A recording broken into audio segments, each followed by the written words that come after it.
Calendar Girls is the true story of 11 Women's Institute members who come up with an unorthodox way of raising money for a need. The play celebrates the beauty and maturity of women of a certain age and teaches us that age is just a number and that the confidence to express yourself and refuse to be invisible never goes out of style.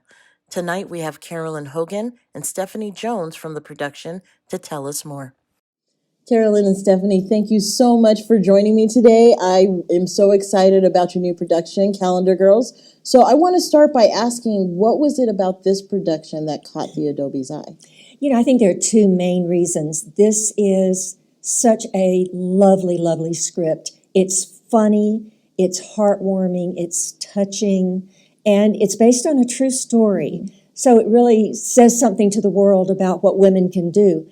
But it also caught their attention because Albuquerque's blessed to have so many mature, older actors and actresses who have lots of experience and so much talent. But the number of parts available for people over a certain age are limited. This script not only highlights people who are older, but it celebrates maturity. Wonderful. And that was something that the Adobe wanted to open up to the actors who are looking for parts, but also to the community to share that feeling with them. Well, let's talk about your characters in the show. Stephanie, let's start with you. Tell us about your character. Well, I play Chris, who is the rabble-rouser of the group. We're in the Women's Institute in Naples, in the UK. Mm-hmm. So Chris is always making trouble and laughing, doing things behind the scenes, and she doesn't want to do this normal calendar that's going to happen. Yeah. And she wants to do something a little more creative. Wants to shake it up. She wants to shake it up a little bit to raise money for one of the women has lost her husband. And so we want to raise money to bring a settee into the hospital. Wow. And so we have this idea to do this pretty radical calendar. And my character just has a lot of fun. She's just so excited. She just wants to, experience life and break out of the conventional confines of this Women's Institute. So she's fun. She's the fun. Carolyn, tell us about your character. My character is Celia, and she's fairly new to the community. She's not a small town girl. She's a big city girl. Mm-hmm. She comes into this group. She doesn't make jam. She doesn't bake cakes. She doesn't arrange flowers. She plays golf and she drinks and she shops and she drives a Porsche. Oh, wow. So she doesn't really fit into the group, but she wants to fit into the group. Yeah. And the thing I like about Celia so much is that she doesn't fit the mold of the women in this little village and sometimes becomes the butt of a joke. But instead of being upset by it, she grabs onto it. She goes along with it and she has fun with it. At the end of the show, though, every one of the characters in this has a moment where they have a monologue that sort of tells us why they act the way they are, what made them become who they were. And those are eye-opening and heartwarming and really very touching. Where did you draw inspiration? Because, honestly, I almost feel like your character did that word. But I was typecast. Where did you draw your inspiration to connect with your characters? For me, as an actor, I read the script. Mm-hmm. When I read the script, I start to deepen into that character, and there's nothing specific that happens other than reading what other people are saying about them, figuring out how they go from the beginning to the end. Mm-hmm. And oftentimes you'll get cast in something that has some, relationship to who you are. And you can you draw from that. That's what's so fun about being an actor is you get to do 300 different people in the course of your lifetime. Exactly. And you've got them all inside of you. We all do. The fun thing about it is this play has 7 main female characters and then several other characters that feed into it.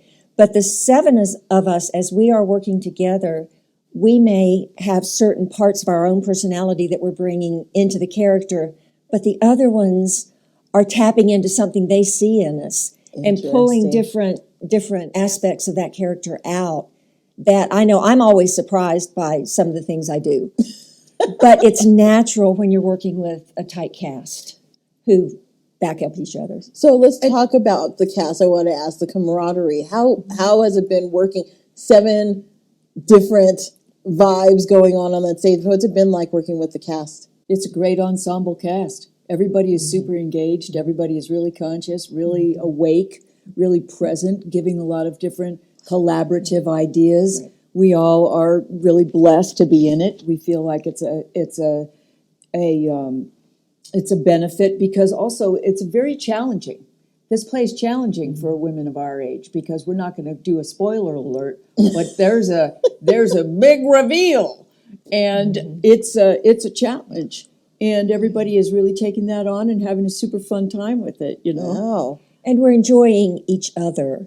But we also, I have to give a shout out to 4 people that are working backstage. Yeah. We have a tech crew. There are over 75 props in this show, and they are in and out. They're not all on stage. 75. We have costume changes that we might have 10 seconds to make a costume change. And this group of people is backstage making sure that we are on stage dressed with what we need. And everyone is in it for the group effort, not for themselves. And that helps because of our director, Nancy, who creates an atmosphere of collaboration. Oh, that's wonderful. We've got a strong leader, but we all know that we have a voice. So that's a nice balance. Right. Well, what do you want the audience to leave feeling once they walk out of that theater after seeing the show? Empowered and free.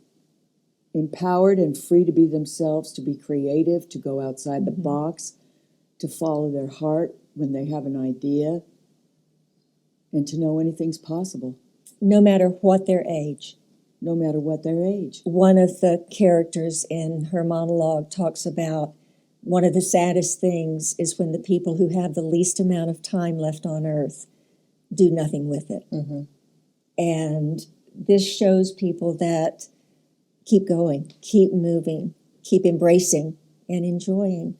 And have a good time at this show while you're at it, because it is a very fun show. It's interesting that you say that about age, too, Carolyn, because I think we can expand that into no matter who you are. Right. Like whatever your limitation, whatever you think your limitation is, it doesn't need to be. Right. Right? Right. That is an amazing message. Yeah. So where can people find out more about the show and where to buy tickets?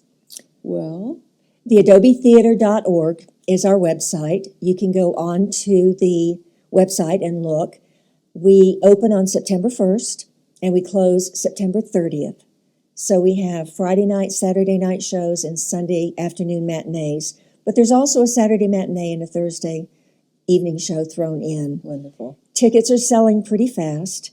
So I would advise people to go ahead and get a ticket online instead of waiting and showing up at the door, because there might not be a seat when you get there. Good advice, because everybody likes to wait last minute. Don't That's do right. that. Don't do it. Well, ladies, thank you so much for coming in tonight, talking about the show, and just bring a very positive message to the stage. Thank you for having us. Thank you so much. We'll be back.